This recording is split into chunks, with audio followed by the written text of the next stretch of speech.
días. ¿Cómo estamos? ¿Bien? Pues continuamos con nuestra serie El orden de Dios. He compartido 5 temas con ustedes. El primero fue Dios es un Dios de orden, ¿sí lo recuerdan, no? Con ese iniciamos. Después compartimos el tema del orden al desorden. El número 3 fue la desobediencia que nos llevó al desorden, o sea, la historia de Adán. El tema 4, las bendiciones del orden y las maldiciones del desorden. ¿Cuántos quieren las bendiciones de Dios? Métase en el orden de Dios, así de simple. Hace 8 días les compartí la promesa de Dios para volvernos al orden. Hablamos de esa historia maravillosa de Abraham. ¿Sí la recuerda, no? Y hoy vamos a tocar el tema número 6, que he titulado Cuando llegó el orden de Dios a esta tierra, es decir, Cristo. ¿Sí? Voy a empezar diciendo que hace aproximadamente casi 4,200 años que Dios le dio a Abraham la promesa de que de su descendencia vendría el Mesías Jesús. Ese Mesías traería el reino de Dios a esta tierra. Fíjense, 4,200 años hace que Dios le dio esa promesa a Abraham. Se cumplió hace poquito más de 2,000 años. Ese reino que Jesús vendría a establecer, el reino de Dios, sería un reino donde Jesús el Rey gobernaría las vidas de aquellos que quisieran vivir en su reino. ¿Cuántos viven en su reino? Entonces se entiende que Jesús debe gobernar nuestras vidas. Y cuando Jesús gobierna nuestras vidas, entramos en el orden de Dios. Un reino de orden, porque Dios es un Dios de orden, Dios ama el orden. Y es un reino de orden donde sus habitantes iban a aprender cotidianamente a vivir en el orden de Dios, porque no nacemos con la tendencia a tener una vida ordenada, nacemos con lo contrario, hacia el desorden. Así nacemos todos los seres humanos por causa del pecado. Pero una vez que viene Cristo a nuestro corazón, el reino de Dios viene a nosotros, el Rey Jesús gobierna y empezamos a aprender a estar y a entrar y a disfrutar las bendiciones de Dios en el orden de Dios. El apóstol Pablo en Romanos 14, versículo 17, dio una definición en lo que consiste el reino de Dios. Dijo en Romanos 14, 17, porque el reino de Dios, que no es un reino físico o material como ser un gobernante aquí, un presidente como nuestro presidente Obrador, no, es espiritual, el reino del Señor es espiritual, ¿ok? Y Pablo lo definió así, porque el reino de Dios no es comida ni bebida, sino justicia, paz y gozo en el Espíritu Santo. Esa es una definición del reino de Dios que debe gobernar nuestras vidas para poder entrar en el orden de Dios. Déjeme leerle el mismo versículo, pero en la versión en lenguaje sencillo.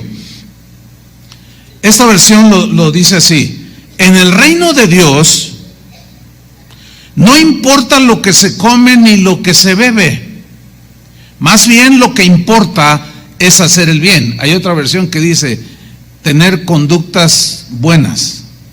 Eso es justicia, lo justo, lo recto, ¿sí? En eso consiste, en hacer el bien y el vivir en paz con Dios, en paz con los demás, en paz contigo mismo y con alegría. Todo esto puede hacerse con la ayuda del Espíritu Santo que el día de hoy mora en nosotros los creyentes, ¿sí? En Colosenses 2:16 el apóstol Pablo dice algo más acerca del reino que nos gobierna, que es el reino de Jesús. Dice en Colosenses 2:16 en la versión al día, dice así: así que nadie os juzgue a vosotros por lo que coméis o bebéis, o con respecto a días de fiesta religiosa, o de luna nueva, o de reposo, o de si guardas el sábado o no, guardas fiestas religiosas o no. No, dice, todo eso, dice el versículo 17, eran sombras, eran como pequeñas luces que apuntaban hacia algo o hacia alguien que era la realidad, y esa realidad es Cristo. Y nos lo dice en el versículo 17, todo esto eran sombras de las cosas que iban a venir. Y luego añade, la realidad se halla en Cristo. O sea, Cristo es el importante. Y vivir en Cristo y en el reino de Dios no es guardar una serie de rituales. ¿Me explico? Una vez una señora me llamó por teléfono y me dijo, pastor, estoy muy acongojada, me siento muy mal porque pequé. Y le dije, bueno, mira, pues pídele perdón al Señor. Le dije, bueno, ¿qué hiciste? ¿Qué pasó? Dice, no, pues es que mire, mi esposo no es cristiano. Y nos teníamos que cambiar de casa, y el único día que él podía era el domingo. Entonces yo pequé porque no fui a la iglesia. Bueno, no, en sí no es un pecado, ¿me explico? Es bueno para nosotros. Dice la Biblia, no dejando de congregarse. Pero en una situación así, ¿ustedes creen que Dios no entienda? Por favor, o sea, estaríamos ofendiendo la inteligencia de Dios. Por supuesto que Dios no estaba enojado por esto. Entonces, somos muy dados al ritualismo, pero nos olvidamos que el reino de Dios en realidad consiste en hacer las cosas rectas, en tratar bien a tu esposa, en hacer negocios honestos, etc, etcétera. ¿Sí? Y si vienen cada domingo está bien, pero si por alguna razón que los rebasa como esta hermana, hermanos, por favor, o sea, no hay que acostumbrarse a como si fuéramos ritualistas, ¿no? Entonces, fíjese,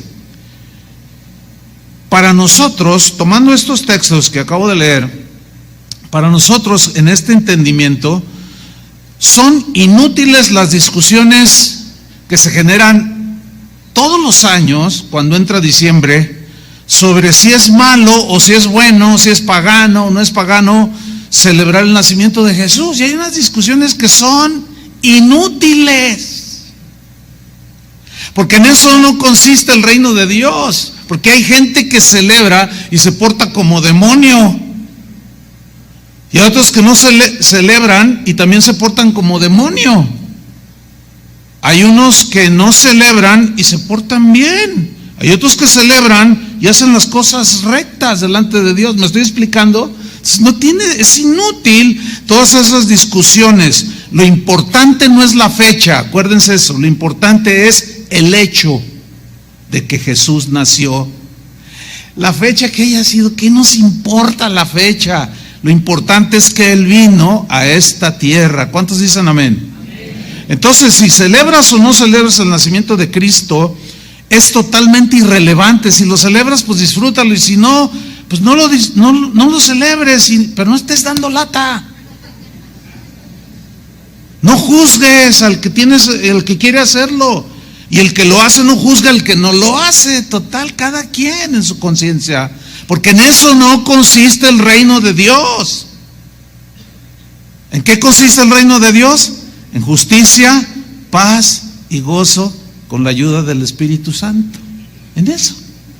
Así es que no nos juzgamos más los unos a los otros. Lo que importa es que tengas a Cristo en tu corazón. ¿Cuántos tienen a Cristo en su corazón? Eso es lo importante. Que vivas tu vida en orden. Eso es lo importante. Que vivas tu vida en justicia, con paz y alegría. Lo más importante en todo esto es que Dios cumplió su promesa de mandar a su Hijo a buscar y a salvar lo que se había perdido. Ahora, transcurrieron aproximadamente 2200 años para que la promesa que Dios le dio a Abraham de que de su simiente nacería el Mesías se cumpliera. Más de 2000 años pasaron, pero no nos olvidemos que para el Señor el concepto tiempo no es el de nosotros. porque para él un día es como 1000 años, y 1000 años es como un día. Entonces para el Señor pasaron 2 días nada más, 2000 años. Y nosotros nos hacemos un lío, pero Dios no. Él tiene sus tiempos bien definidos, porque es un Dios de orden, y Él sabe en su soberanía cuándo debía cumplir su promesa. Miren, cuando Jesús vino a este mundo, llegó el orden de Dios a este mundo, pero en persona, porque representaba el reino de Dios. Él era el reino de Dios, Él era el rey de ese reino. En una ocasión, cuando Jesús estaba en la sinagoga, le dieron a leer el rollo del libro del profeta Isaías. De cuando en cuando en las sinagogas judías permitían que algunos leyeran las escrituras. Y cuando Jesús estaba leyendo allí en la sinagoga el libro de Isaías, Él dijo algo extraordinario. Él sabía que las escrituras hablaban de Él. Vamos a verlo en Lucas 4:16.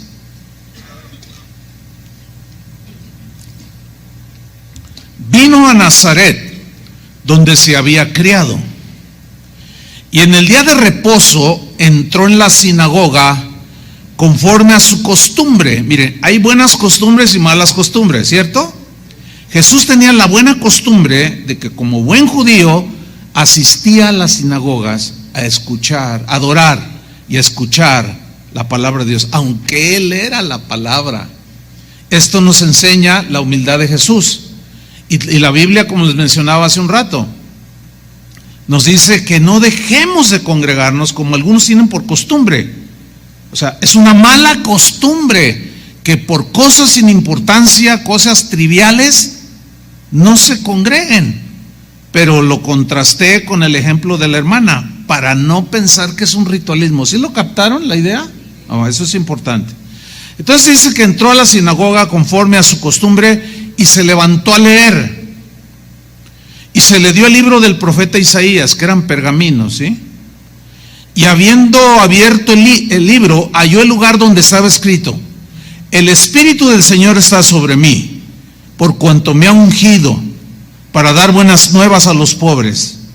Me ha enviado a sanar a los quebrantados de corazón, a poner libertad a los cautivos, a meter orden en todo sentido, porque la enfermedad trae desorden. De alguna manera dejas de trabajar, no te pagan, o si te pagan el seguro te da la mitad, y ya se altera tu orden financiero, el tiempo de los demás, tu mismo tiempo. O sea, es un desorden total. Dice: me ha enviado a sanar a los quebrantados de corazón, a pregonar libertad a los cautivos, vista a los ciegos, a poner en libertad a los oprimidos, a predicar el año agradable del Señor. Y ahí se detuvo, dice, y enrollando el libro, se lo entregó al ministro y se sentó. Y los ojos de todos en la sinagoga estaban fijos en él, porque lo dijo de tal manera que la unción, la presencia de Dios estaba ahí de una manera extraordinaria. Y todos lo estaban mirando, dice, en el versículo 21, y comenzó a decirles: hoy, les dice, hoy se ha cumplido esta escritura delante de vosotros. En otras palabras, Él les dijo: esto se ha cumplido en mí, ya estoy aquí, el Mesías prometido. Ahora, traten de imaginarse los que estaban en la sinagoga el impacto que produjo que les dijera que una profecía de 800 años atrás se cumplía justamente en ese momento. Eso es algo extraordinario, eso es algo que impacta. A los fariseos, que eran los que tenían la responsabilidad de enseñarle a la gente la palabra de Dios, se metieron en un ritualismo espantoso y habían dejado la justicia, la misericordia y la fe. Jesús se los reclamó. Ellos rehusaban creer en Jesús, fíjate, esperaban el Mesías, conocían las escrituras. Cuando llegó, lo vieron, llenaba todos los requisitos que las profecías hablaban. Todas las señales y hasta el punto y coma se cumplían en Jesús. Sin embargo, ellos rehusaban creer en Jesús. A ellos les dijo en Juan 5:39, algo importante. Les dijo, escudriñad las Escrituras. Ahora, aquí no es un mandato para que nosotros leamos la Escritura, no. Es un reproche de Jesús, es una advertencia de Jesús, es una instrucción de Jesús a los que no creían, porque veamos el contexto. Dice, escudriñen las Escrituras, busquen, introdúzcanse, sean serios en su estudio, porque a vosotros, dice, lo mismo que a nosotros, os parece que en ellas, o sea, en las Escrituras, tenéis la vida eterna. ¿Cuántos saben que la palabra de Dios tiene la vida eterna? Dice, ustedes piensan, creen, a ustedes les parece que en ellas, en las Escrituras, tienen vida eterna, y ellas, las Escrituras, son las que dan testimonio de mí. Fíjate lo que le estaba diciendo, ellas hablan de mí. No, pues se enfureció. Fíjense qué contradicción. Esperaban el Mesías, llega el Mesías y lo rechazan. A veces así nos pasa, Queremos las bendiciones de Dios, luego Dios nos habla por medio de las Escrituras y rechazamos lo que nos dice. ¿Cómo está pues el asunto? Así no funciona. Dice el versículo 40, y no queréis venir a mí para que tengáis vida. Fíjate qué contradicción. Los encargados de enseñar la palabra de Dios, los que decían que creían en Él, rehusaban aceptar a Jesús, recibir a Jesús para tener vida. Y a veces uno se encuentra con cada persona que dice ser cristiano, pero se rehúsa a ir a Jesús para que tengan vida. No hace mucho estaba aconsejando a una persona y me dice, pastor, dígame lo que debo hacer, o deme un consejo. Ya me cuenta su asunto. Y mientras lo escuchaba dije, no, lo que le voy a decir pues está en la Biblia y está todo el sustento, pero no lo va a aceptar. Algo me estaba diciendo y que se lo comparto. Le digo, mira, la palabra de Dios dice esto. Ay, no hay otra cosa. No hay otra cosa. O sea, buscan muchas veces lo que quieren oír, lo que les gusta, y rehúsan creer a Jesús. Y nos pasa lo mismo. El apóstol o el discípulo de Jesús, Mateo, apóstol, demostró en su evangelio, si ustedes lo leen todo, no se tardan mucho en leerlo, pero sería bueno que lo leyeran. En ese evangelio que lleva su nombre, Mateo, él demostró que Jesús era el Mesías. Mateo usó y aplicó muchas de las profecías del Antiguo Testamento que hablaban del Mesías, se las aplicó a Jesús porque llenaban todos los requisitos. Esas profecías tenían en el ámbito de las probabilidades de que sucedieran, eran casi nulas las posibilidades porque eran detalles muy específicos acerca del Mesías, y eso hacía que las profecías que fueron pronunciadas siglo tras siglo, año tras año, mes tras mes, etcétera, definitivamente necesitaban la intervención de Dios para cumplirse. Si Dios había hablado, Él iba a cumplir las profecías.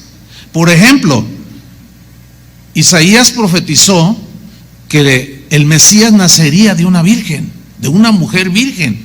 Ahora aquí viene la pregunta pertinente. A ver, ¿qué probabilidades hay que un bebé nazca de una mujer virgen? A ver, ¿alguien me puede decir? Ninguna. No hay ninguna probabilidad de que un bebé se geste sin que haya relaciones maritales con el marido. No hay probabilidades. Sin embargo, Jesús, el Mesías prometido, nació de una virgen 800 años antes. Isaías lo había profetizado. Imagínate, tantos años, 800 años. La Virgen concebirá. Fíjate lo que escribió Mateo, en Mateo 1:18. Dice, el nacimiento de Jesucristo fue así.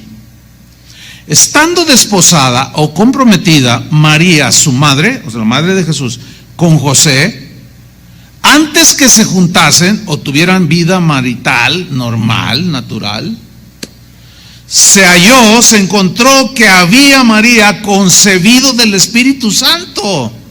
Bueno, ese es un milagro. Esa es una de las verdades fundamentales del cristianismo. El que niega el nacimiento virginal de Cristo está negando todo el cristianismo. ¿Por qué? Porque era necesario, lo hemos dicho en otras ocasiones, que Jesús naciera concebido por el Espíritu Santo para que no heredara la naturaleza caída de Adán. ¿Me explico? Tenía que Dios poner la simiente de él y tomar un cuerpo humano, pero su naturaleza era divina. Entonces, quien niegue o se atreva a negar que Jesús nació de una relación normal, porque no le entra en su cabecita de que para Dios no hay nada imposible, porque no hay posibilidades de que un bebé nazca sin una relación marital. Sin embargo, para Dios todo es posible. ¿Habrá algo imposible para Dios? No hay nada. Entonces dice el versículo 19 que José, su marido, como era justo, o sea, era un hombre recto, correcto, tenía acciones justas, correctas, estaba en el orden de Dios. Noten esto, es interesante porque Jesús no buscó a cualquier mujer. ¿Se imaginan que le dan a hacer a Jesús poner en el vientre de una mujer que es bien chismosa? No se concibe. Tenía que ser una mujer virtuosa, ¿me explico? Justa, recta, temerosa de Dios, obediente a Dios. Y José era igual. Imagínate que lo hubiera puesto en un hogar de un padre borracho, o mujeriego, o maldiciente. Pues no, Dios es un Dios de orden, y tuvo que ponerlo, juntarlo y formar una familia cuyo esposo y esposa vivieran en orden,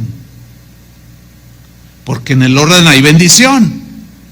Entonces dice que José, su marido, como era justo, no quería infamarla, no quería desprestigiarla, no quería calumniarla, quiso dejarla secretamente. O sea, no dijo, ahorita agarra el Facebook y van a saber quién es esta mujer. Me puso los cuernos, me engañó, es una cualquiera, prostituta. ¿Cuántos se conducen de esa manera?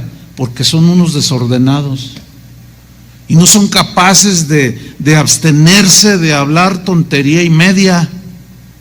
¿Quieres entrar en el orden y evitarte muchos problemas? Abre menos la boca.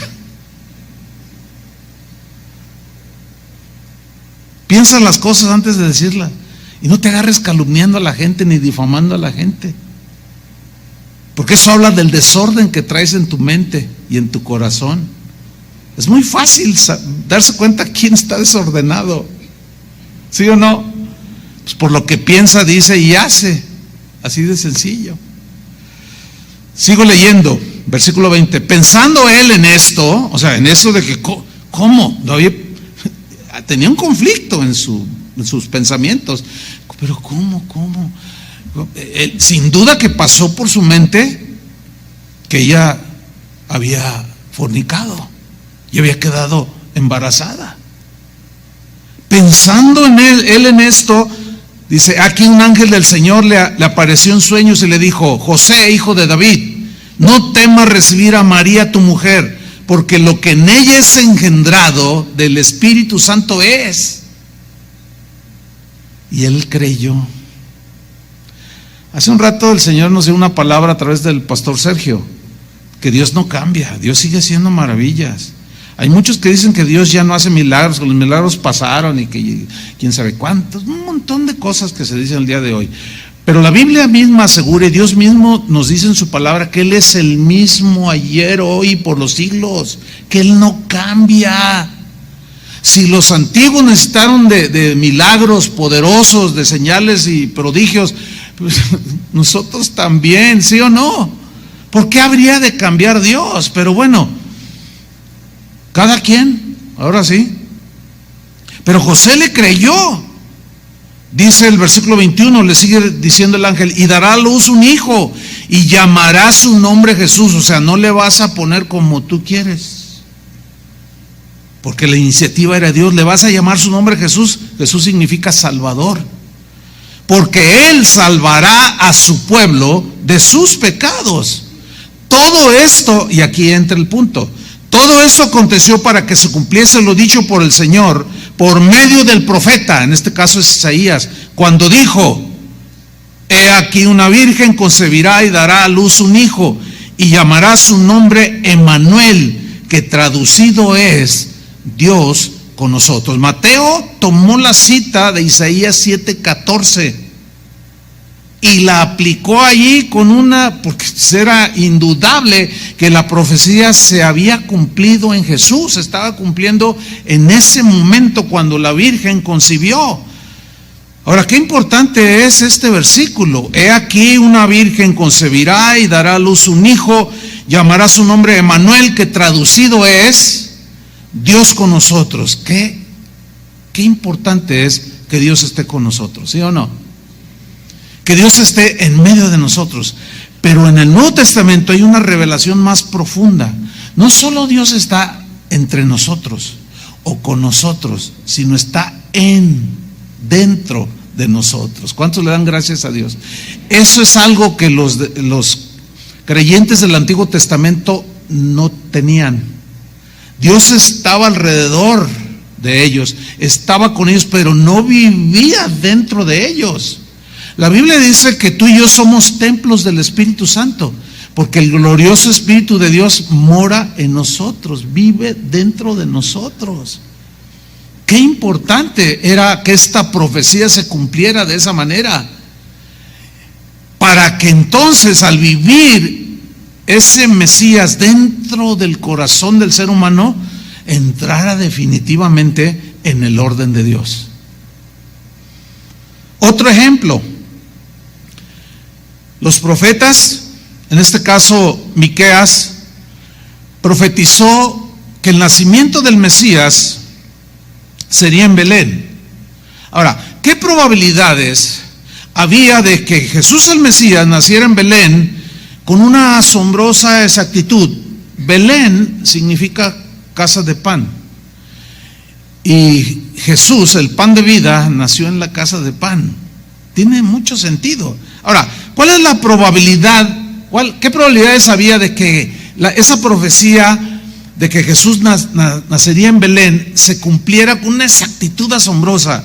Pues muy pocas. Oiga, tantos países que había ya en ese tiempo, tantas ciudades, tantos pueblos, tantos ranchos, tantas aldeas, y de una manera asombrosa se cumple la profecía que dio Miqueas 700 años después de que él, inspirado por el Espíritu Santo, dijo que el Mesías nacería en Belén. Vamos a leer en Mateo 2:1, en la versión Las Américas. Dice Mateo 2:1: después de nacer Jesús en Belén de Judea, ahí está, se cumplió, en tiempos del rey Herodes. Ahora, ¿qué hace un rey? Gobierna, ¿no? Reina. Un rey dicta leyes, se le debe obediencia, y no hay un rey que acepte que otro lo gobierne. No hay un presidente de un país, yo no conozco ninguno que acepte que otro presidente de otro país lo gobierne a él. ¿Verdad que no? Entonces, miren cómo se fue dando aquí el asunto. En tiempos del rey Herodes nació. He aquí unos magos del oriente llegaron a Jerusalén diciendo: ¿dónde está el rey de los judíos que ha nacido? Porque vimos su estrella en el oriente y hemos venido a adorarle. Cuando lo oyó el rey Herodes, ¿qué oyó? ¿Dónde está el rey que ha nacido? En ese momento se sintió agredido. Dijo: ¿cómo? El rey soy yo. Y no le gustó. Fíjate. Cuando lo oyó el rey Herodes, se turbó y toda Jerusalén con él. Aquí turbarse es, así como que se molestó, se enojó. ¿Cómo que nació un rey? Pero también los moradores de Jerusalén diciendo: ¿cómo si tenemos un rey Herodes? Que aunque era un pagano, reinaba a favor de Roma. Ahora, ¿por qué se molestaron? ¿Por qué se turbaron? ¿Saben por qué? Porque cuando los magos dicen: ha nacido el rey, Herodes, por lógica, dijo, no, ¿cómo que ya nació otro rey? Un rey que iba a meter el orden. Y Herodes hacía lo que le daba su gana, como muchos gobernantes. En realidad son un desorden. Dicen que son presidentes de un país o gobernadores de una ciudad y son unos desordenados. Entonces, cuando oyen que viene uno que sí está haciendo las cosas bien, se molestan, se turban y comienza la agresión. No les gustó. Estaban contentos con la manera desordenada en la que vivían. Y ellos entendían, fíjate qué tremendo, el mismo pueblo de Dios sabía que iba a venir el Mesías, pero en ese momento vivían una vida desordenada. Viene el Mesías, se cumple la profecía que había de nacer en la casa de pan y se turban. Y no, pero así estamos bien. Ay, no, este nos va a exigir muchas cosas, qué sé yo, lo que pensaban. Lo mismo sucede el día de hoy. ¿Cuántos dicen Jesús es el Señor, Jesús es el Rey? Pero la pregunta es, ¿en realidad Jesús reina en tu vida? ¿Hasta qué grado en realidad Jesús reina y gobierna en tu corazón? Esa es la gran pregunta, ¿sí o no?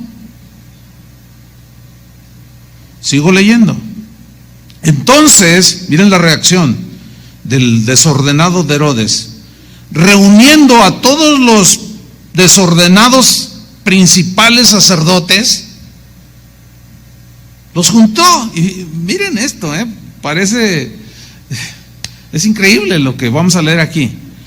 Reuniendo a todos los principales sacerdotes y escribas del pueblo, que eran los encargados de enseñarle la palabra de Dios, la vida recta, el orden de Dios a la gente, indagó de ellos, les preguntó a ellos, oigan, según las profecías de su religión judía, ¿dónde nacerá el Cristo?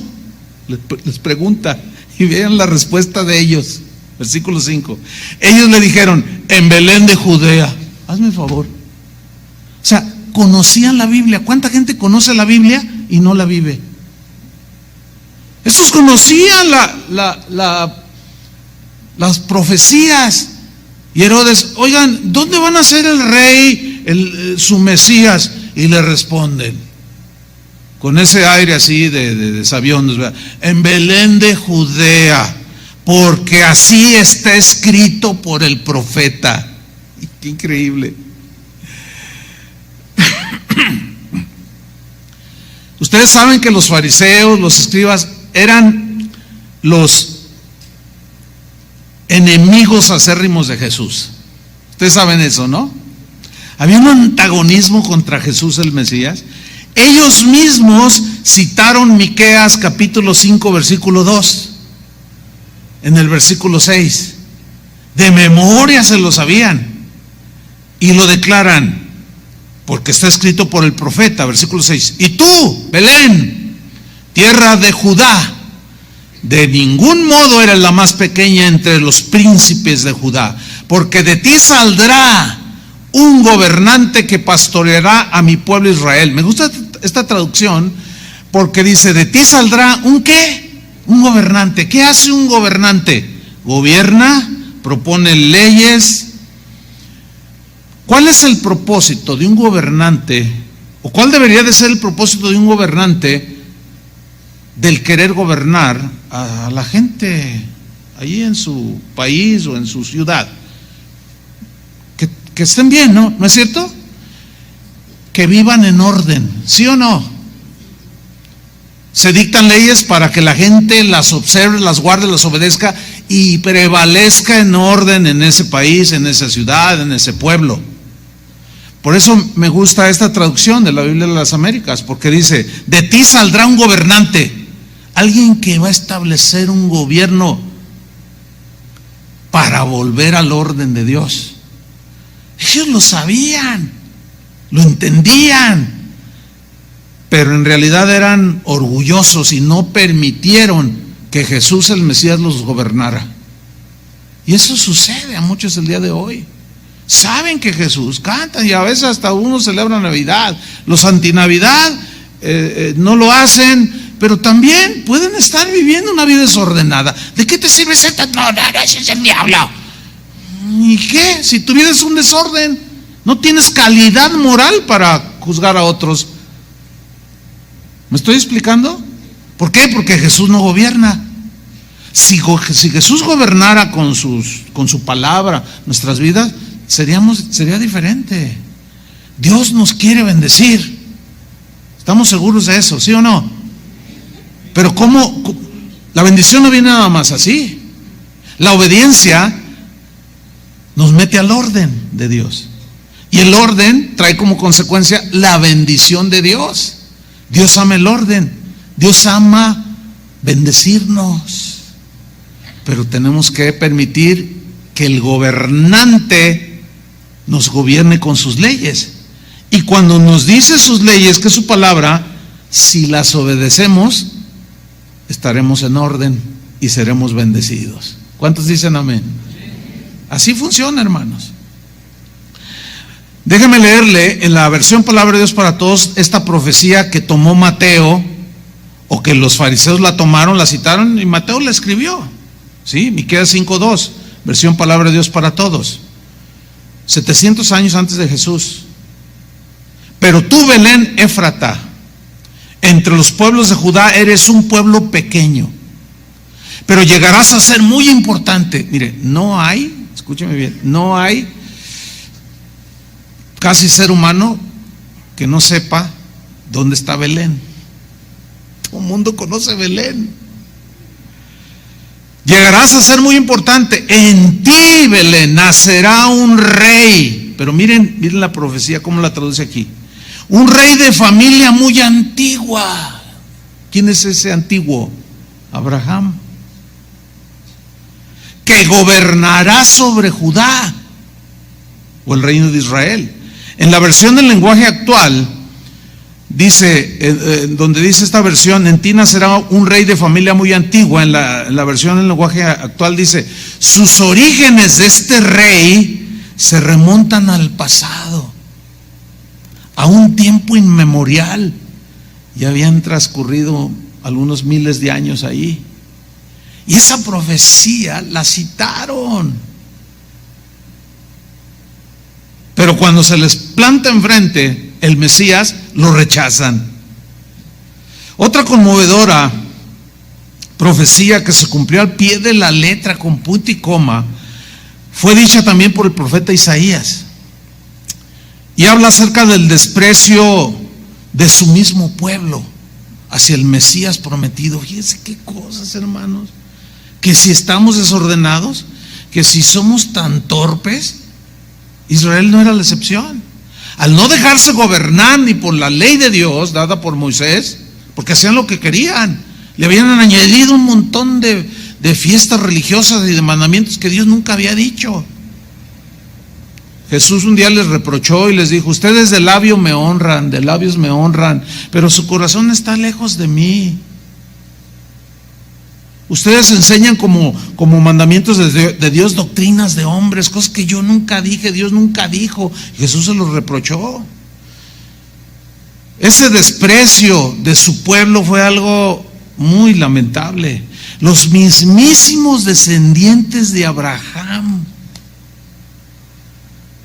los mismísimos que presumían, nosotros somos hijos de nuestro padre Abraham, ellos mismos rechazaron al Mesías.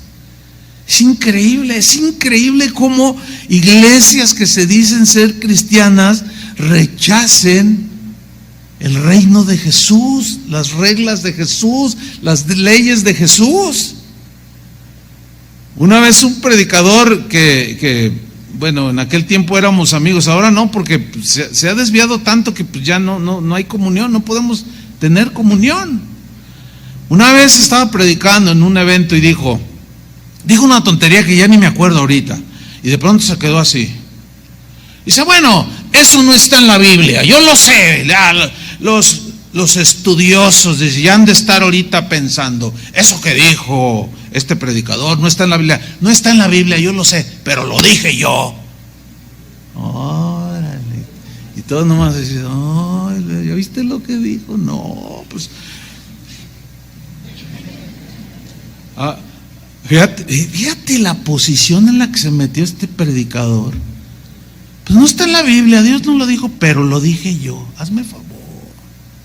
Exactamente lo mismo hicieron con Jesús. O sea, a mí no me importa lo que diga Jesús, ni a ti te importa lo que yo diga. Fíjate nada más. Mira, vamos a ver, Isaías 53, versículo 3. ¿Cómo estaba profetizado que lo rechazarían? Dice, todos, dice en esa versión en lenguaje actual, todos lo despreciaban, hablando proféticamente del Mesías. Todos lo despreciaban y rechazaban. Despreciaban y rechazaban. Fue un hombre que sufrió el dolor y experimentó mucho sufrimiento. Todos evitábamos mirarlo, ni siquiera le pusimos atención. Dice en la Reina Valera, volteamos el rostro como dándole la espalda. Lo despreciamos, dice, y no lo tuvimos en cuenta. Otra versión dice, y no lo tomamos en cuenta. El apóstol Juan dijo en Juan capítulo 1 versículo 11 al respecto de esa profecía. Lo voy a leer en la versión en lenguaje actual. Se lee así: vino a su propia casa. En la versión Reina Valera, que casi todos manejamos, dice, a lo suyo vino. O sea, vino a su pueblo. Le pertenecía. Eran los descendientes de Abraham, en quien inició la nación judía. ¿Quién la inició? Dios. A lo suyo vino a su casa. Por eso esta traducción es muy entendible. Vino a su propia casa, y los suyos no le recibieron.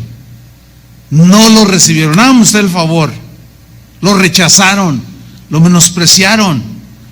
Pero mira el versículo 12. Aquí abre un panorama de esperanza a todo aquel que crea. Pero a todos los que lo recibieron, les dio capacidad. En la Reina Valera dice, les dio potestad, les dio capacidad. Otra versión, yo puse ahí entre paréntesis, dice, les dio cabida, les dio un lugar para ser hijos de Dios al creer en su nombre. En la Reina Valera leemos, a lo suyo vino y los suyos no le recibieron. Mas a todos los que le recibieron, a los que creen en su nombre, les dio potestad de ser llamados hijos de Dios. ¿Cuántos son hijos de Dios? Ok, nosotros decimos que lo hemos recibido, pero yo he notado que muchas veces, un buen número de cristianos no toman en cuenta a Jesús, le dan la espalda, lo menosprecian, como el predicador es. Imagínense, y la gente, ¿sabe qué respondió la gente? Amén. Amén significa así sea. O sea, estamos viendo ya un nuevo Mesías aquí enfrente. Bueno, no me pregunten cómo está ese predicador, porque está en un desorden total, herejía sobre herejía sobre herejía, y arrastrando al infierno a todos los que creen en él. Yo no tengo de esos amigos. ¿Usted quiere de esos amigos? Apártese de aquellos. Y la Biblia da esa instrucción, que diciendo, no, nosotros somos hijos, pero son unos desordenados, ni comáis con ellos siquiera, dice la Biblia. No participes de su desorden. Pero nosotros no debemos de rechazar al Mesías prometido. Tantos años para que se cumpliera la Escritura. Finalmente vino, hace 2000 años, poquito más. Hoy estamos aquí nosotros ya. ¿Qué vamos a hacer? ¿A despreciarlo? Ni se te ocurra, mujer, ni se te ocurra, varón, a no tomarlo en cuenta. Lejos esté de nosotros. Jesús es la razón de nuestra celebración. Jesús es la razón de nuestra existencia. Hasta el último día de nuestra vida aquí en esta tierra, Jesús es para nosotros la razón de ser. Eso es lo importante y no tanto andar por las ramas con celebraciones. Y miren, el otro día alguien me compartió, mire lo que están discutiendo los cristianos en internet, que cómo debe ser el saludo cristiano.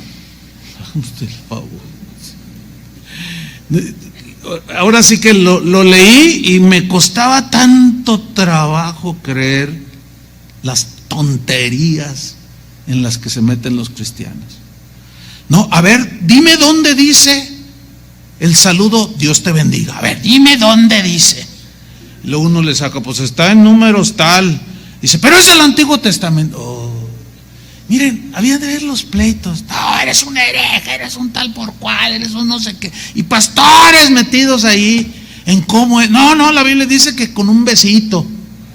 Ósculo santo. Y ahí discutiendo que cómo se saluda. Buenos días. ¿Cuál es el problema?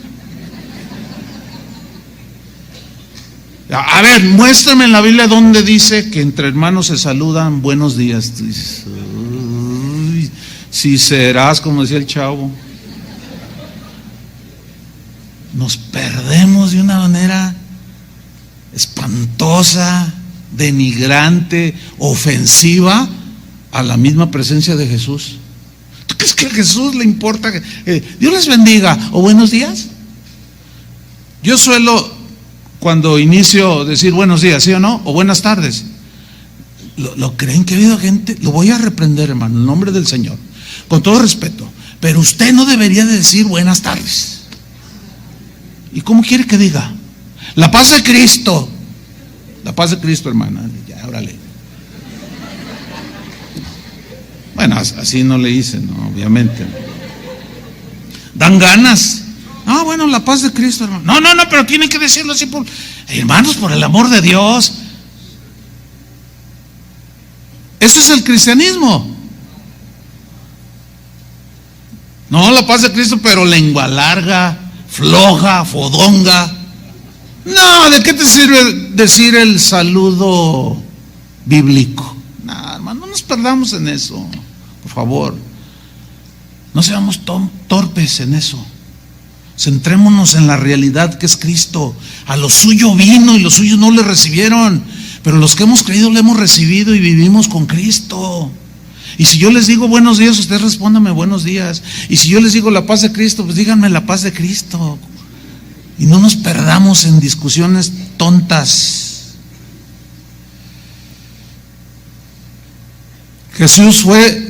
Fue profetizado que Jesús sería traicionado por uno de los suyos más cercanos. El salmista David, en el Salmo 41, versículo 9, allí de manera profética en este salmo habló del Mesías que sería traicionado. En la versión lenguaje actual, voy a leerlo, Salmo 41, 9, dice David aquí de manera profética que se le aplicó a Jesús. Hasta mi amigo seguro, dice en esta versión, en el que yo confiaba, que mi pan compartía, se ha vuelto en contra mía. Marcos, el evangelista que escribió el evangelio que lleva su nombre, registró este episodio en su evangelio en el capítulo 14, en el versículo 18. Vamos a leerlo. Marcos lo narra así: mientras estaban sentados a la mesa comiendo, la mesa en la costumbre judía era muy importante, por eso lo menciona, sentados a la mesa, lo describe, sentados a la mesa, porque la mesa para el judío era un símbolo, una representación de la comunión, de la cercanía, ¿sí? Cuando tú invitas a comer a alguien o te invitan a comer, estás ahí. Hasta en nuestra cultura se concibe de esa manera. Te invito a comer. Cuando alguien te invita a comer es: quiero crecer la amistad contigo, quiero profundizar, tengo un aprecio hacia ti, te invito a mi casa a comer. Una vez fui invitado por un predicador bien conocido a comer a su casa, y cuando estaba allí, uno de sus hijos, yo estaba así en un sillón doble, y llegó y se sentó, que también es pastor, se sentó junto a mí y se inclina así: ¿sabes, Chuy? Te voy a decir algo, así me dijo, te voy a decir algo. Le digo, ¿qué? Dice: para que mi papá invite a alguien a comer a su casa, es porque de veras le tiene aprecio. ¿De veras? Dice, sí, te tiene mucho aprecio. Ay, pues uno se siente privilegiado, ¿sí o no? Porque es un hombre muy conocido. Es un hombre bien derecho, bien recto. Yo me sentía honrado, le dije, ¿de verdad? Dice, yo sé lo que te digo, Chuy. Imagínate, Jesús invita a unos a sentarse a su mesa. Qué privilegio, ¿no? Y les dijo mientras estaban allí, no era la primera vez que se sentaban a la mesa. Y les dijo, os aseguro que uno de vosotros, fíjate la seguridad, les aseguro que uno de vosotros que está comiendo conmigo me va a traicionar. Mira, hay algo que quiero mencionar. Está el traicionado y está el traicionero. ¿Cuál de los dos prefieres ser? Si yo te diera a escoger, ¿qué prefieres? ¿Ser traicionero o ser traicionado? ¿Qué escogerías? 1000 veces. 1000 veces ser traicionado a ser un traicionero. Qué terrible final los traicioneros. Nunca traiciones ni a tu mejor amigo, ni a tu esposa, ni a tu esposo. Pídele al Señor, Señor, guárdame en fidelidad, guárdame para no traicionar. Al que te ayudó, al que te tendió la mano, luego tú te volteas, está en una situación y le niegas, es traición. Y eso es aborrecible por el Señor. Jesús más abajo dijo, ay, de aquel más vale el que no hubiera nacido ese traicionero. Porque el final de los traicioneros es terrible, hermanos. ¿Te imaginas un cristiano traicionero? Miren, ahí les va. Una vez, en plena reunión de alabanza, llegó alguien y me tocó así el hombro. Y era una joven. Dice, ¿usted es el pastor? Yo lo conozco nomás de oídas, dice, pero yo pregunté quién era y ¿usted es el pastor? Le digo, sí. Me urge hablar con usted. Le dije, espérate hasta el final. No, pues me esperó. Es que es muy importante para mí. No lo van a creer lo que pasó. Cuando ya finalmente termina la reunión, le digo, a ver, a tus órdenes. Dice, mire, yo no soy cristiana, yo ni creo en Dios, dice, pero yo tengo un novio que viene aquí.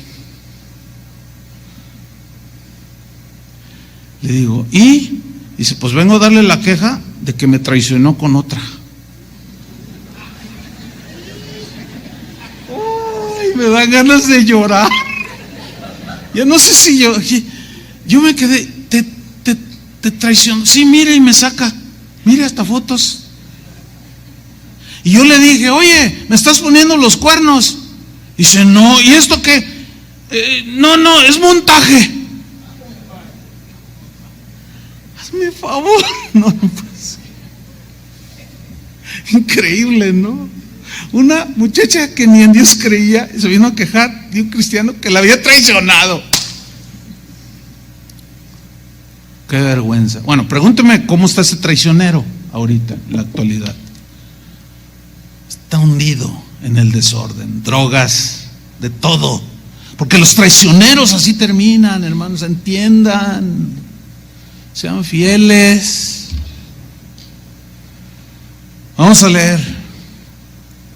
Estaban ahí sentados, os aseguro que uno de vosotros que está comiendo conmigo me va a traicionar. Ellos se pusieron tristes y uno tras otro empezaron a preguntarle, ¿acaso seré yo? Jesús responde, es uno de los 12. Pues él sabía. Contestó, uno que moja el pan conmigo en el plato. Ve la familiaridad que tenían. Nosotros en nuestra cultura vemos eso como falta de educación, ¿no es cierto? Que tú le piques al plato del otro. Mire, yo conozco por lo menos 3 matrimonios que ya tienen más de 30 años de casados y tú los ves, ustedes los conocen, o bueno, uno de ellos no. pero ustedes los ven, cómo se llevan, cómo son. Entonces, ay, qué bonita pareja, qué bonito matrimonio. Sí, qué bonito matrimonio. Bueno, esos a los que yo tengo en mi mente, me ha tocado estar comiendo en algún restaurante con ellos. Y de pronto, la primera vez que lo vi, uno pues como que se saca de onda, ¿no? Porque uno dice, ay, es falta de educación, pero en realidad no. Para ellos no. Porque él agarra su tenedor y le pica. Y le come. Y le dice, ¿está bueno? Le dice ella, pero así con gusto. Está rico, dice, ay, está buena la fajita. Ay, está muy rica. Y le pica otra vez.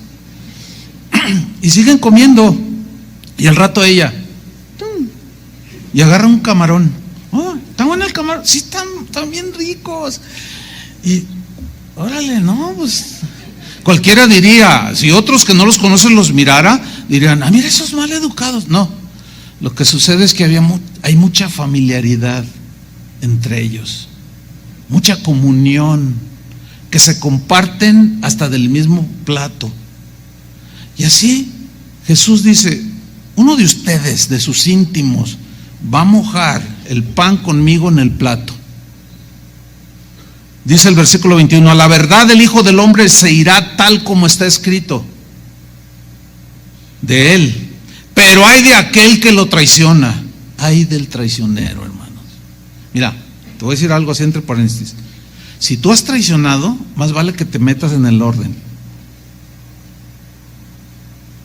Pide perdón a quien hayas traicionado, como sea la situación, porque quizás esa sea la razón por la cual sigues cosechando tempestad, porque acuérdense que lo que sembramos cosechamos. Pero nosotros detenemos la cosecha cuando paramos de hacerlo o pedimos perdón, nos arrepentimos y arreglamos cuentas, porque el reino de Dios no es comida ni bebida, sino justicia, paz y alegría en el Espíritu Santo. Y muchos son cristianos, yo no tengo la menor duda de que son nacidos de nuevo, pero viven tristes, viven acongojados, afligidos.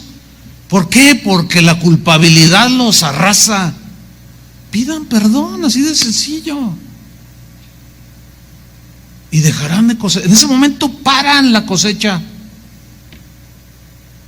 Y Jesús dice, ay de aquel que lo traiciona, más le valdría a ese hombre no haber nacido. ¿Por qué dijo eso? Por las consecuencias que el traicionero tiene en su vida. Terrible, ¿no es cierto?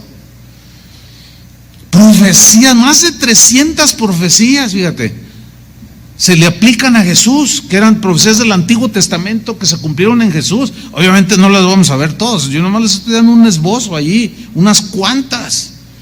Por otra más, mira, por ejemplo en Isaías 53, versículo 7, en la versión lenguaje actual, ahí se profetizó de que en su juicio, cuando lo enjuiciaban y que lo estaban golpeando y todo, él se mantendría callado, sin responder. Esto es algo, wow.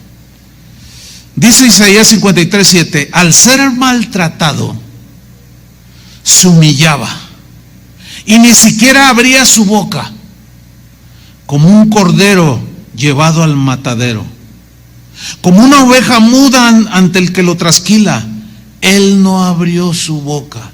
El apóstol Pedro dice, cuando le maldecían, no maldecía.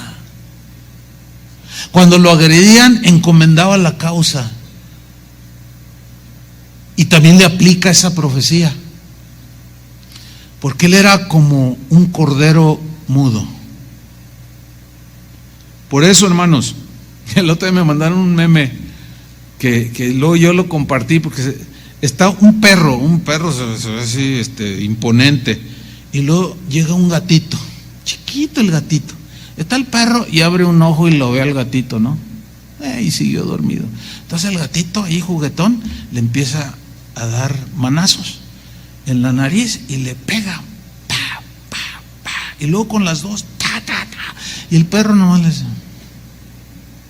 y el gatito, ta, ta, ta, ta, ta, y el perro Entonces, pues provoca risa, ¿no? Pero luego yo le puse una inscripción: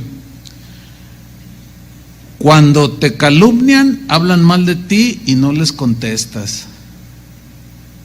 Porque el gatito terminó yéndose.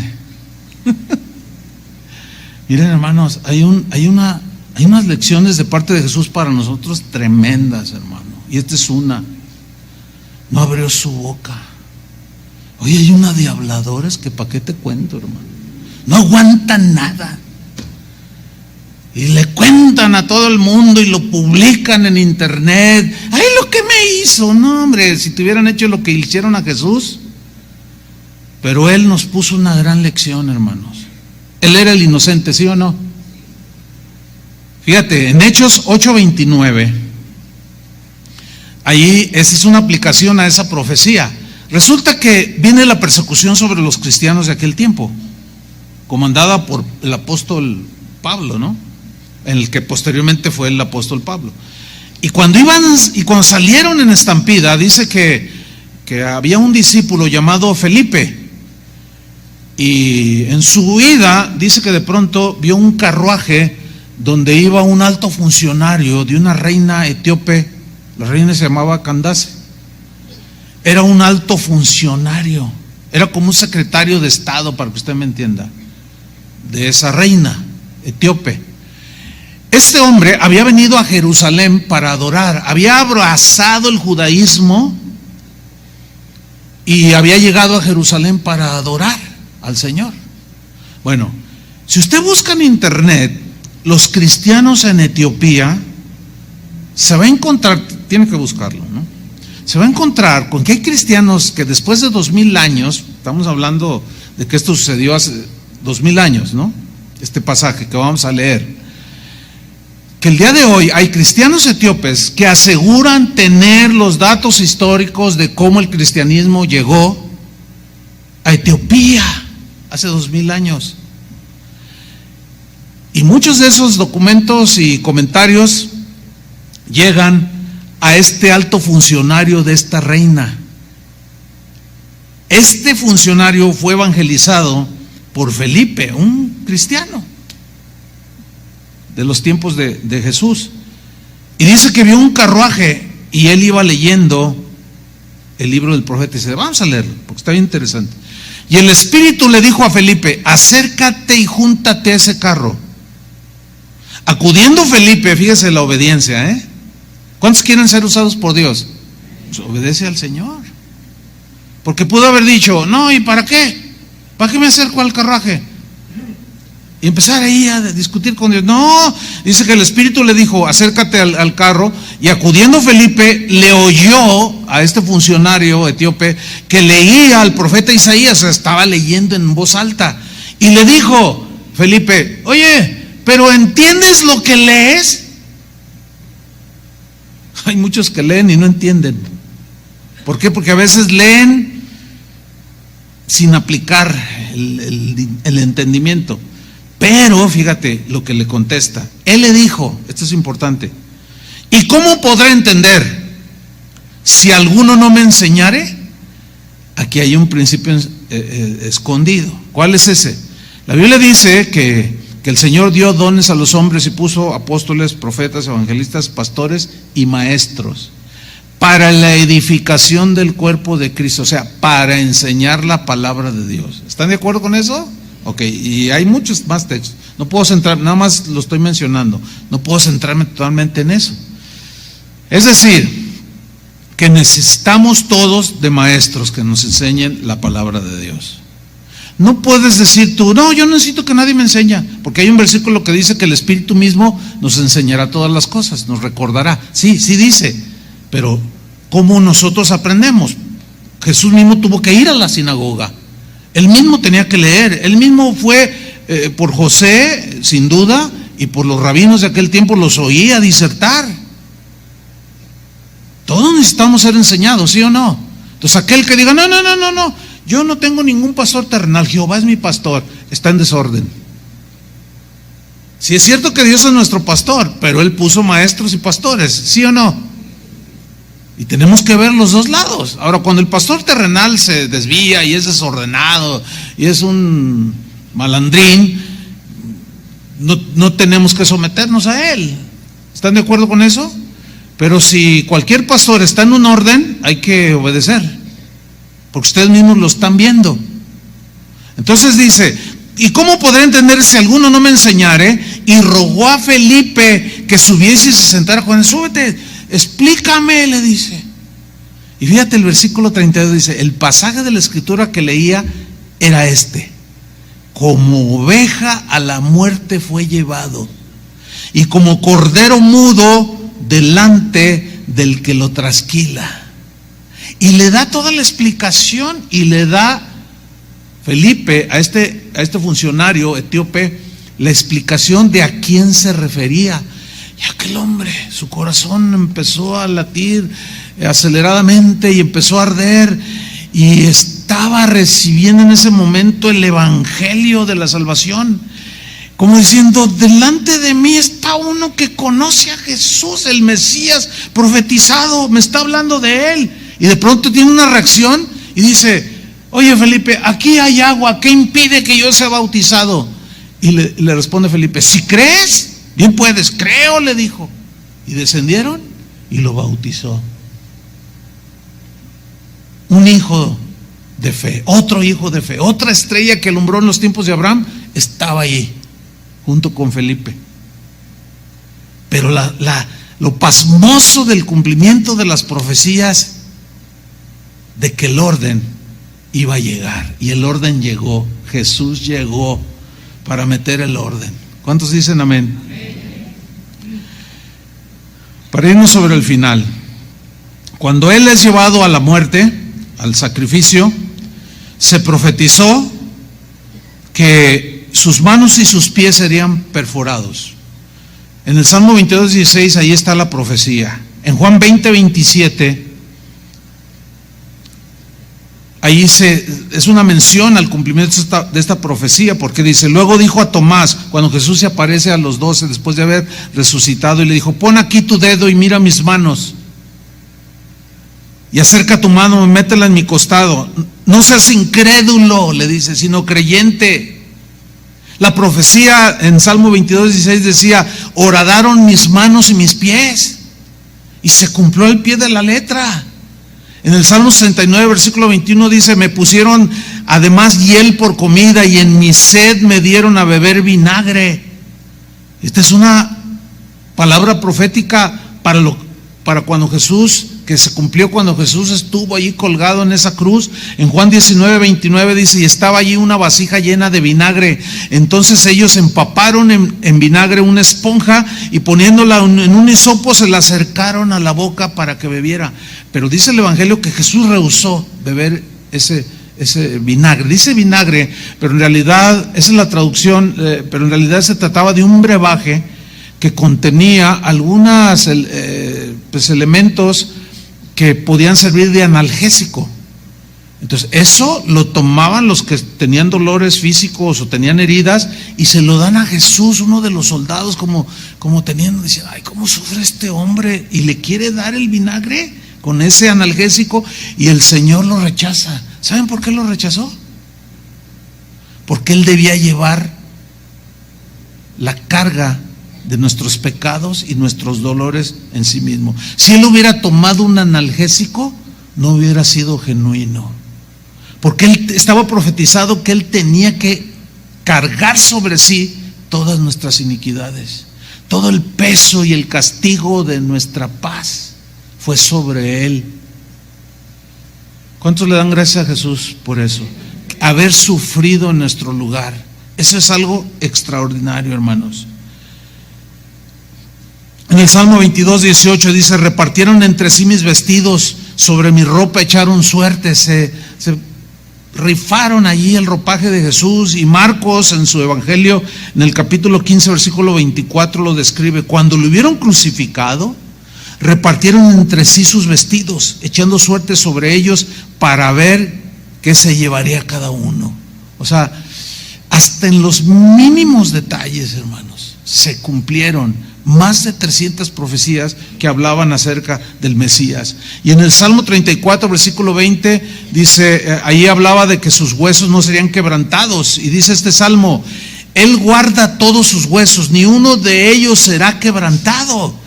Y Juan lo registra en su evangelio, en el capítulo 19, versículo 33. Cuando llegaron a Jesús, como le vieron ya muerto, o sea, los soldados, no le quebraron las piernas, porque cuando estaban ahí agonizando, pues ya para terminar con la agonía, les quebraban las piernas. Entonces todo el peso del cuerpo hacía esto, entonces se colapsaba el corazón.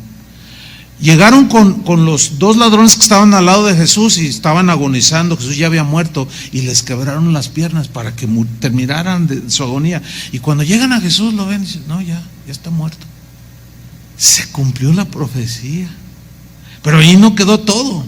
En Isaías 53:9 habla de que su sepultura sería con los impíos, pero en una tumba de ricos, de un hombre rico. Mas con los ricos fue en su muerte, aunque nunca hizo maldad ni hubo engaño en su boca. Y miren cómo se cumplió esto en Mateo 27, 57 al 60. Cuando llegó la noche, vino un hombre rico de Arimatea, llamado José, que también había sido discípulo de Jesús. Este fue a Pilato y pidió el cuerpo de Jesús. Entonces Pilato mandó que se le diese el cuerpo. Tomando José el cuerpo, lo envolvió en una sábana limpia y lo puso en un sepulcro nuevo que había labrado en la peña, y después de hacer rodar una gran piedra a la entrada del sepulcro, se fue. Pero todos sabemos que al tercer día resucitó. El orden de Dios había venido. Quisieron destruir el orden de Dios, entiéndase a Jesús. Y tan ordenado era Jesús que el día que resucitó, dice que cuando entraron los soldados y cuando llegaron los discípulos, ya no lo vieron allí, ya no estaba. Y que la sábana con la que José de Arimatea lo había cubierto estaba doblada. ¿Cuántos tendieron su cama?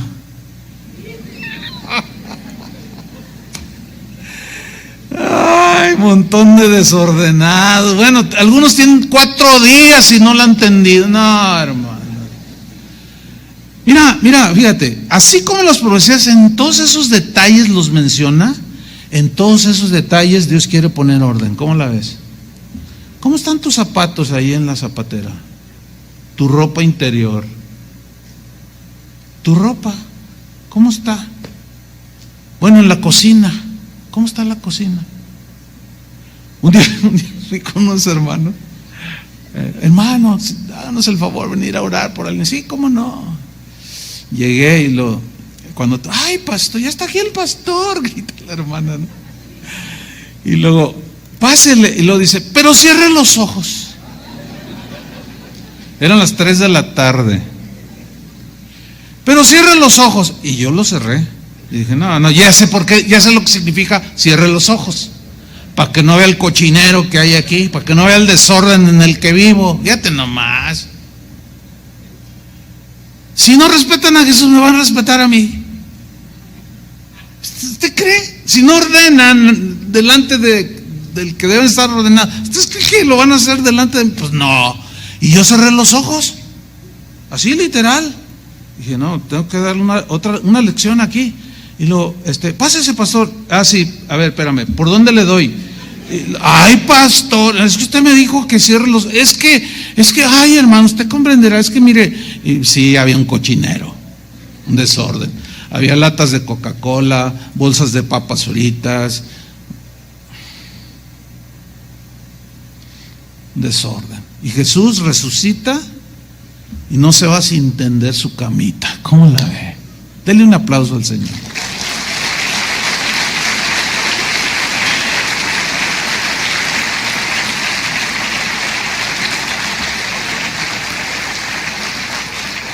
La última profecía que quiero citar es cuando Él, después de haber resucitado, ascendió al cielo. El Salmo 68, 18 dice: subiste al cielo, a lo alto. Eso también es citado en Efesios. Pablo lo cita. y lo aplica Jesús. Cautivaste la cautividad, tomaste dones para los hombres y también para los rebeldes para que habite entre ellos Dios. O sea, subiste a lo alto. Habla de la ascensión de Jesús. Y en Lucas 24, 50 y 51, ahí dice que los sacó fuera hasta Betania. Y alzando sus manos, o sea Jesús, alzando sus manos, estaban los discípulos, los bendijo. Mire qué bonita escena.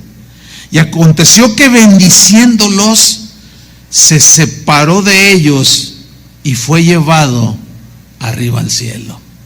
Y todos estaban así. Y en eso se aparecen unos ángeles y le dicen: ¿qué están viendo al cielo? Este mismo Jesús que hoy ven que se va, de esa misma manera volverá. Esa profecía falta por cumplirse. Y si se cumplieron todas las demás, ¿por qué no debe de cumplirse su promesa de regresar? Pablo dijo, porque a la final, al sonido de la trompeta, al final, los muertos en Cristo resucitarán primero. Luego nosotros, los que hayamos quedado, seremos transformados en un abrir y cerrar de ojos, y todos nos uniremos con el Señor en las nubes para estar con el Señor por toda la eternidad. Esa esperanza es la que nos purifica, hermanos, de que Jesús va a venir un día, y esa promesa se va a cumplir. Mientras tanto, hay que meternos al orden de Dios. Todo esto que acabo de narrar, todo eso que planeó el Señor, ya remontándonos a Adán, 6,000 años atrás, le da la promesa a Adán de que iba a mandar de la simiente de la mujer, nacería el Mesías. Pasan 2,000, poquito más, escoge a Abraham. Abraham le cree, tiene a su hijo Isaac, de ahí viene el linaje. Llega el tiempo en que el Mesías había de nacer, hace 2,000 años. Hoy está en nuestro corazón. Se supone, fíjate, se supone que en tantos años de que el orden regresó a la tierra, entiéndase, Jesús el Mesías, el rey que trajo el orden, se supone que los cristianos deberíamos estar en un orden notable. La pregunta es así? Pues honremos, hermano, al Señor. La mejor manera de honrarlo, ¿saben cómo es? Metiéndonos en el orden. El esposo haga lo que le corresponde, la esposa también.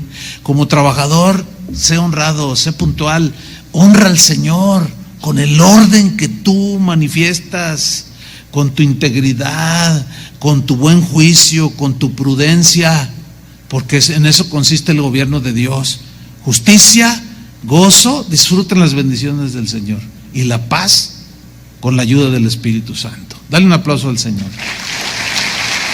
Amén. Pónganse de pie, por favor. Levanta tus manos al Señor. El otro día un hermanito, ahí en su ignorancia, uno dice: ay, pobrecito. A veces de veras dice: no, los que dirigen la alabanza, levante sus manos. Dice: no, pura manipulación. Entonces la Biblia nos manipula. Fíjate, no. A veces me desespero, pero me controlo, porque cuando uno se desespera provoca desorden, ¿no es cierto? ¿Se acuerdan hace 8 días que entró un desordenado? ¿Sí se dieron cuenta? ¿Se fijaron cómo rompió todo el orden? Y tuve que meter orden, y no faltó quien diga: ay, pastor, usted es muy agresivo. A veces sí me voy a llorar yo solo por allá. Digo: Señor, ábreles el cerebro, ábreles el entendimiento, porque nomás no agarran la onda algunos. Ay, pastor, es que usted le dijo que... ¿Dónde está el amor? A ver, los ordenados de allá arriba también, todos levanten las manos. No es manipulación, la Biblia dice: alzad vuestras manos, ¿sí o no? Sí. Ahí está, es un mandamiento. Ahora dile: Señor, gracias, porque todo lo que tú hiciste, todo lo que tú planeaste, se cumplió en Jesús. El orden que necesitábamos la humanidad, que habíamos perdido cuando Adán desobedeció, Bienvenido, Jesús, a esta tierra. Bienvenido a mi corazón. Gracias, Padre, por darme la oportunidad de entrar en el orden que tú quieres para mí. En el nombre de Jesucristo. Que Dios los bendiga, hermanos, abundantemente en el Señor. Amén. Que Dios les bendiga.